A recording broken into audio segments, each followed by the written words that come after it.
So hello ಮಕ್ಕಳೇ, ನೋಡಿ integration formula ನೋಡಿ, ರಿಡಕ್ಷನ್ ಫಾರ್ಮುಲಾ ಇದು ಇಂಟಿಗ್ರೇಷನ್ ರಿಲೇಟೆಡ್.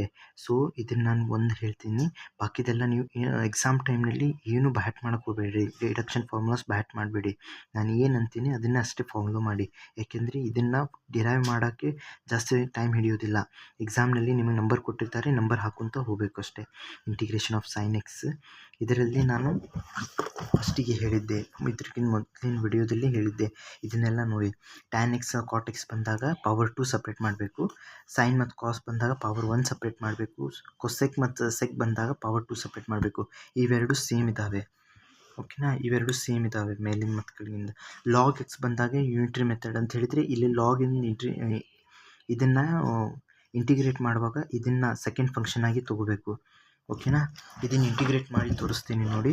ಸೈನ್ ಎಕ್ಸ್ ಇದ್ರ ಇಂಟಿಗ್ರೇಷನ್ನಲ್ಲಿ 1 ಪವರ್ ಸಪ್ರೇಟ್ ಮಾಡಬೇಕಂತ ಹೇಳಿದ್ದೆ, ಇಂಟು ಸೈನ್ ಎಕ್ಸ್ ಅಂತೇಳಿ ಹೀಗೆ ಸಪ್ರೇಟಾಗಿ ಬರೆದಿದ್ದೇನೆ. ಇವಾಗ ನೋಡಿ, ಇಂಟಿಗ್ರೇಟ್ ಮಾಡುವಾಗ ಯು ಇಂಟು ವಿ ರೂಲ್ ಅಂದರೆ ಬೈ ಪಾರ್ಟ್ಸ್ ಆ ಫಾರ್ಮುಲಾ ಹಾಕಬೇಕು, ಆ ಮೆಥಡ್ ಯೂಸ್ ಮಾಡಿ. ಇಂಟಿಗ್ರೇಷನ್ ಯೂಸಿಂಗ್ ಬೈ ಪಾರ್ಟ್ಸ್, ಇದರೊಳಗೆ ಒಂದಿಲ್ಲಿದೆ, ಒಂದಿಲ್ಲಿದೆ. ಇದರೊಳಗೆ ಯಾವ್ದು ಈಸಿ ಇಂಟಿಗ್ರೇಟ್ ಆಗುತ್ತೆ ಅಲ್ಲ, ಅದನ್ನು ಸೆಕೆಂಡ್ ಫಂಕ್ಷನ್ ಅಂತ ತಗೋರಿ, ಯಾಕೆಂದರೆ ವಿ ಫಂಕ್ಷನ್ ಅಂತ ತಗೋಬೇಕು.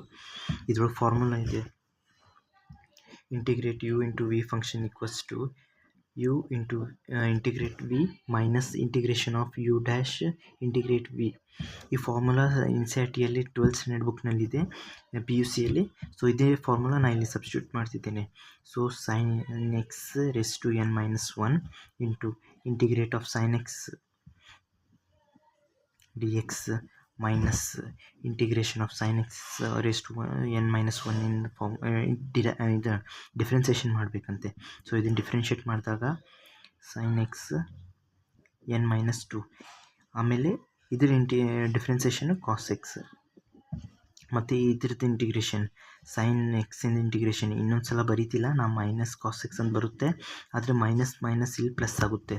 ಸೊ ಇದ್ರ ನೆಕ್ಸ್ಟ್ ಬರುತ್ತೆ sine x raise to n - 1 into ಇದರ ಡಿಫ್ರೆನ್ಸಿಯೇಷನ್ ಮೈನಸ್ ಕಾಸ್ ಆಗುತ್ತೆ. ಸೊ ಪ್ಲಸ್ n - 1 ಇದು ಹೊರಗೆ ಬರುತ್ತೆ.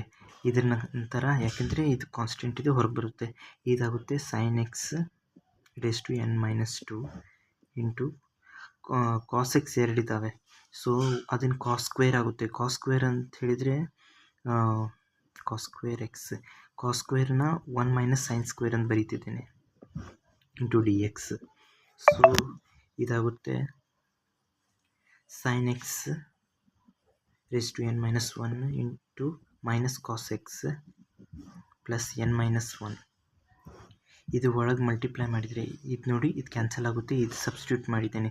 ಇದನ್ನು ಒಳಗೆ ಮಲ್ಟಿಪ್ಲೈ ಮಾಡಿದಾಗ integration of 1 into sine x raise to n - 1 equals to sine x raise to n - 2 minus ಇವೆರಡು ಮಲ್ಟಿಪ್ಲೈ ಆದಾಗ ಸ್ಕ್ವೇರ್ 2 ಕ್ಯಾನ್ಸಲ್ ಆಗಿ ಬರೀ ಸೈನ್ ಎಕ್ಸ್ ಅಷ್ಟೇ ಉಳಿಯುತ್ತೆ ಇಂಟು ಡಿ ಎಕ್ಸ್.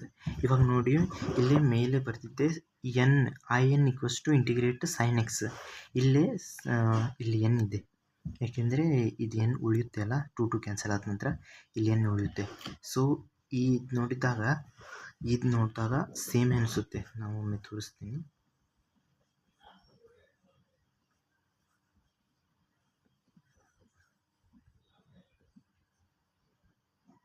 ಸಪ್ರೇಟ್ ಮಾಡ್ತಿದ್ದೇನೆ ಇಂಟಿಗ್ರೇಷನ್.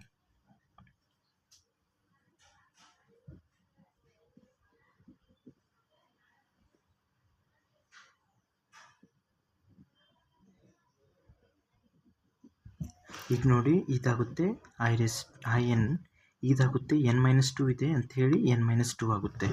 ಸೊ ಇದಾಗುತ್ತೆ sine x n - 1 minus cos x plus n - 1 integrate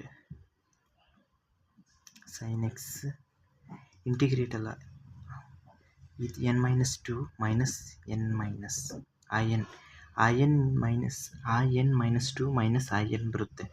so ಇದನ್ನು ಇದರೊಳಗೆ ಮಲ್ಟಿಪ್ಲೈ ಮಾಡಬೇಕು ನೋಡಿ, IN. So IN equals to sine x raise to n - 1 into minus cos x plus ಇದು n - 1 ಇದರೊಳಗೆ multiply ಮಾಡಿದಾಗ IN - 2 ಇದನ್ನು multiply ಮಾಡಿದಾಗ ಇದು ಮೈನಸ್ ಮೈನಸ್ ಇವೆ ಇವೆ ಇದೊಂದು ಟರ್ಮ್ ಇದೆಯಲ್ಲ ಈ ಕಡೆ ಹೋಗುತ್ತೆ. ಸೊ ಇಲ್ಲಿ ಬಂದು ಪ್ಲಸ್ n -1 ಬರುತ್ತೆ. ಸೊ ನೋಡಿ n ಕಾಮನ್ ತೆಗೆದಾಗ ಇದೇನಾಗುತ್ತೆ, n ಕಾಮನ್ ತೆಗೆದಾಗ n -1 +1 ಆಗುತ್ತೆ, ಯಾಕೆಂದರೆ ಇಲ್ಲಿ ಪ್ಲಸ್ ಇದೆ ಅಂಥೇಳಿ. ಇದಂತೂ ಇಲ್ಲಿಂದ ಬಂದಿದೆ, ಇಲ್ಲಿ ಒಂದು ಇರುತ್ತಲ್ಲ ಅದನ್ನು ತಗೊಂಡಿದ್ದೀನಿ. ಇದು ಕ್ಯಾನ್ಸಲ್ ಆಗಿ n integration of sin x n -1 minus cos x n -1 integration of n -2 ಇದೇ sin x ಇಂದ ಫಾರ್ಮುಲಾ. ಸೈನಿಂದ ಎಷ್ಟೇ ಹೈಯರ್ ಪವರ್ ಇರಲಿ ಅದನ್ನು ಯೂಸ್ ಮಾಡಿ, ಇದನ್ನು ಯೂಸ್ ಮಾಡ್ಬೋದು. ಎಕ್ಸಾಮ್ನಲ್ಲಿ ನಿಮಗೆ ಇದನ್ನು ಫಾರ್ಮುಲಾ ಯೂಸ್ ಮಾಡ್ತಿದ್ರೆ ಮಾಡಿ.